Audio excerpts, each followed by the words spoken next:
जम्मू की लीडरशिप जो है, जैसे मीडिया वाले बंदे भाई हमारा पता लेने आते हैं, मैं तो कहता हूं इन लोगों का भी फर्ज बनता है अपने लोगों का हाल चाल जाने। हमारी जो गुहार है हम तो आपके जरिए लगाते हैं, लेकिन कोई सुनने को तैयार नहीं। अभी सीजन होता था, बिल्कुल हमारी गाड़ियां रोज के 2-2 चक्कर लगाती थी। कटरा के माता वैष्णो देवी जाती थी, श्रीनगर के टूरिस्ट आते थे। और जिस दिन से 30 अप्रैल को ट्रेन चली है उसके बाद बिल्कुल हमारा चक्का रुक गया है। अगर सेंटर ने डेवलपमेंट करनी है तो जो लोग का रोजी रोटी चल रही है उनका भी चलने देना चाहिए, पहले इनके बारे में भी सोचना चाहिए। ये सिर्फ रेलवे स्टेशन में 1000 आदमी नहीं है, कम से कम आधा जम्मू है जो ये इसी टैक्सी स्टैंड से जब निकलते हैं यात्रु तो वो रघुनाथ मंदिर में जाता है और आगे काली माता का मंदिर जाता है, उसके बाद शिवखोड़ी पे जाता है। जितना भी टूरिस्ट पॉइंट है यहाँ पे हमारा सारा यात्री जाता है। तक इन्होंने लारा लगाया था कि यहाँ शताब्दी ट्रेन चलेगी, अभी कहाँ चली गई है पता नहीं, पाकिस्तान चली गई है जहाँ फिर चेन्नई में चाइना में चली गई है, कहाँ चली गई है। आप जानते हैं कि जम्मू से ट्रेन वंदे भारत जो है वो शुरू हुई है, जिसके बाद अब टैक्सी चालकों का काम खत्म हो गया है, यानी कि 80% काम खत्म हो गया है, 20% काम रह गया है। इस समय हम बिल्कुल रेलवे स्टेशन जहां टैक्सी यूनियन की गाड़ियां यहां पर लगती हैं, टैक्सी लगती हैं, वहां पर इस समय हम मौजूद हैं और हम जानने का प्रयास भी करेंगे कि अब कैसे उनका काम चल रहा है, किससे सिलसिला चल रहा है, उनसे बातचीत करेंगे। सर आपका नाम जानेंगे सबसे पहले। सर मेरा नाम है बलजीत रंधावा, मैं कैशियर पोस्ट यहाँ रेलवे स्टेशन टैक्सी स्टैंड पे जीता हुआ हूँ। सर मैं आपसे जानना चाहूंगा क्या हालात चल रहे हैं यहाँ पर अभी टैक्सी चालकों? सर हालत ऐसे है, आपको देख के पता चल ही गया है। हमारा अभी सीजन होता था, बिल्कुल हमारी गाड़ियां रोज के 2-2 चक्कर लगाती थी। कटरा के माता वैष्णो देवी जाती थी, श्रीनगर के टूरिस्ट आते थे।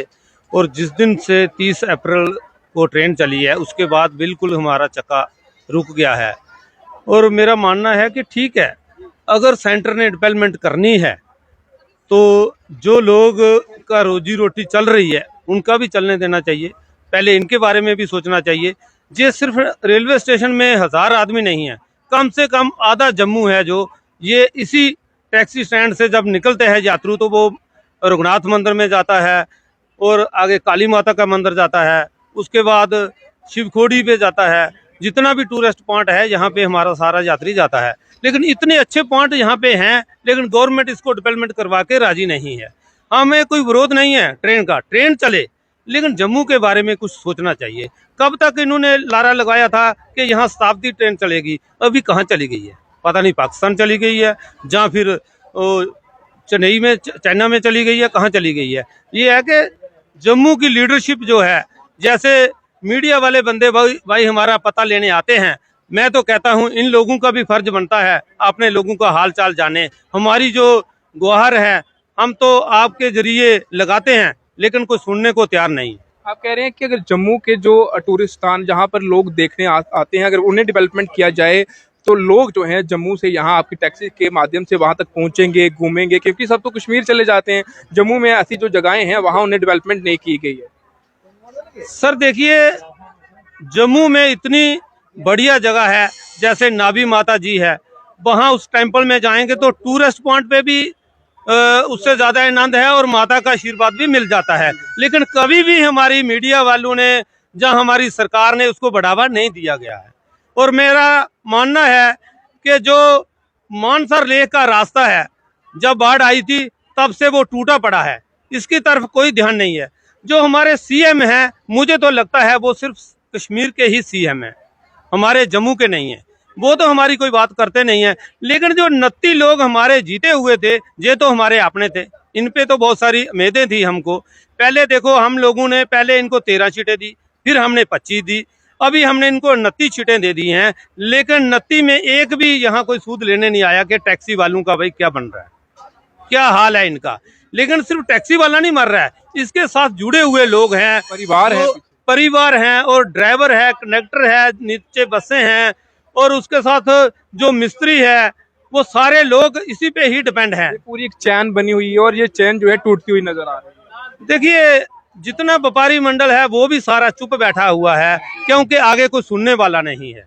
मैं कहता हूं कि जम्मू की सारी आवाम ने इकट्ठे होना चाहिए और ये बात पे लड़ना चाहिए सरकार के साथ कि कोई हमारा भी सोचो, हमारे लोग कहाँ जाएंगे। देखो ड्यूटी बन गया है, बाहर का लोग आके छोटा छोटा कम बिजनेस सारा कर रहे हैं, हमारे लोग बेचारे क्या करेंगे। आज रेडी लगाने वाला भी है तो वो भी यूपी बिहार का है, हमारे लोगों से लोग लेते नहीं है, वो बोलेंगे यूपी वाले से लेते हैं, इससे क्या लेंगे। अच्छा बेचते हैं क्या? हाँ, तो इसलिए कि हमारे बारे में कुछ सोचना चाहिए, सरकार को जरूरी है कि अपने लोगों का ध्यान रखना चाहिए। मुझे लगता है कि हमें बिल्कुल सतीला व्यापार किया जा रहा है, सेंट्रल सरकार की तरफ से भी और स्टेट सरकार की तरफ से। ये सब ड्राइवर हैं जो यहाँ पर बैठे हुए हैं। देखिए सर, ये बैठे हुए हैं, देखो ये ड्राइवर भाई हमारा सोया हुआ है, सुबह का आया, सुबह 4 बजे आया था, उसका नंबर नहीं आया है, टूरिस्ट कोई आया नहीं है, लेकिन वो सोया हुआ है। जिसको जहाँ से ट्रेन मिल रही है वो क्यों इधर उतरेगा। पहले जो जम्मू की ट्रेनें चलती हैं वो अभी बंद पड़ी हैं, कश्मीर की चल रही हैं, माता वैष्णो देवी की चल रही हैं। क्या जो रास्ता बंद है, जहाँ काम चल रहा है, वहाँ जम्मू की ट्रेनें ही रुकनी है, जम्मू की कैंसिल होनी है। लेकिन मुझे लग रहा है कि हमारा अभी कोई बाप है नहीं, कोई कसम खुसाई है नहीं, कोई हमारी वही बात चाहिए, रखने वाला कोई है नहीं है। वही चाहिए, अगर होता तो सब ठीक होता। देखो, मुझे ये बात स्पष्ट है कि जो कश्मीर की लीडरशिप है वो अपने लोगों के लिए लड़ती है, मैं उस पर एतराज नहीं करूंगा। हमारी लीडरशिप ने भी हमारे लिए लड़ना चाहिए, हमारे लिए बोलना चाहिए। लेकिन ये लड्डू बांटते हैं, जब ट्रेन गई है लड्डू बांटो, लेकिन पहले बात करो कि हमारे लोगों को टूरिस्ट पॉइंट कौन सा दे रहे हो। हमारे लिए जो यात्रा, जो आपने परेड की अधूरा काम रखा हुआ है, कौन आएगा देखने। ये दोनों साइड से होती तो एक जुनून बन जाता है टूरिस्ट के अंदर कि पाकिस्तान की तरफ से भी परेड होती है, हमारी तरफ से भी परेड होती है। अभी सिंगल परेड हो रही है, हमारे बीएसएफ वाले भाई करते हैं, लोकल लोग जाते हैं, उसमें हमें कोई टैक्सी वाले को कोई बेनिफिट नहीं है। और जो इन्होंने यहाँ लेक का, वो भी काम अधूरा है, कब होगा पता नहीं, कब होगा कोई पता नहीं है, किसको पूछें कोई पता नहीं है। इस इलाके सब परेशान ही हैं। देखिए, परेशानी हमारी है तो बहुत है, लेकिन सुनाए किसको, कोई सुनने वाला नहीं। बिल्कुल हैं, ठीक है सर, थैंक बिल्कुल, शुक्रिया जानकारी के लिए।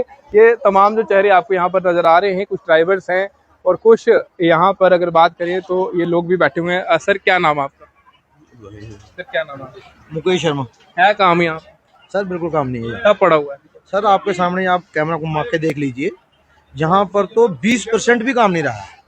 सुबह से जितने भी ड्राइवर भाई आप देख रहे हैं, सुबह से आए हुए हैं, किसी का भी कोई फेरा नहीं लगा है। बस सुबह आते हैं और शाम को घर चले जाते हैं। सुबह आना और शाम को घर चले जाना, कोई हमें पूछने वाला यहाँ कोई नहीं है। सरकार की तरफ से उम्मीदें होती हैं तो सरकार तो बिल्कुल एकदम सौतेला व्यवहार कर रही है। वो तो जो कुछ भी दे रही है श्रीनगर को ही दे रही है। जितनी भी ट्रेनें वंदे भारत, चलो श्रीनगर, जम्मू का तो उन्होंने सोचा ही कुछ नहीं कि जहाँ पे जब ट्रेनें इतनी रुक रही थी, इतने लोगों का घर परिवार चूल्हा चल रहा था, अब तो ऐसा हो गया कि चूल्हा भी बंद होने की कगार पे है। परेशानी है। बहुत परेशानी तो आप देख ही रहे हैं, हर किसी को पूछो। आप ये समझो कि जब गाड़ी हम सुबह घर से लेके आते हैं, वापस घर जाएंगे, 200 रुपये का तो गाड़ी तेल खा जाती है, 150 रुपये हम भी खाएंगे, तो मतलब कैसे काम चलेगा। ये तो गार्डनोई भगवान ही बेहतर जानते। तो बिल्कुल आज हमारा यही जानने का प्रयास था कि यहाँ पर आपको नजर आ रहा है ये टैक्सी स्टैंड है। जम्मू रेलवे स्टेशन की बात करें तो इस समय ये टैक्सीज जो आपको यहाँ पर नजर आ रही हैं, देख सकते हैं दूर दूर तक यहाँ पर टैक्सीज जो है यहाँ पर ही खड़ी हैं। और उसके साथ साथ यहाँ इस तरफ भी अगर मेरे कैमरा पर्सन आपको दिखाएं तो यहाँ पर भी आपको सिर्फ टैक्सीज नजर आ रही हैं। तो कारण सिर्फ यही है कि काम नहीं है और ऊपर से वंदे भारत जो है वो चल रही है। तो वंदे भारत की भी आप जानते हैं कि अब वो कश्मीर घाटी तक जा रही है और जो पहले टैक्सी यहाँ से जाती थी, जो रोजगार मिलता था और उससे परिवार जो है पलते थे, अब जो है एक परेशानी जो है वो यहाँ पर बनी हुई है। फिलहाल इस वीडियो को शेयर करिएगा और साथ ही अपनी राय कमेंट बॉक्स में जरूर रखिएगा। फिलहाल आप देखते रहे न्यूज पॉइंट। मेरे कैमरा पर्सन और मुझे साहिल को दीजिए इजाजत। नमस्कार।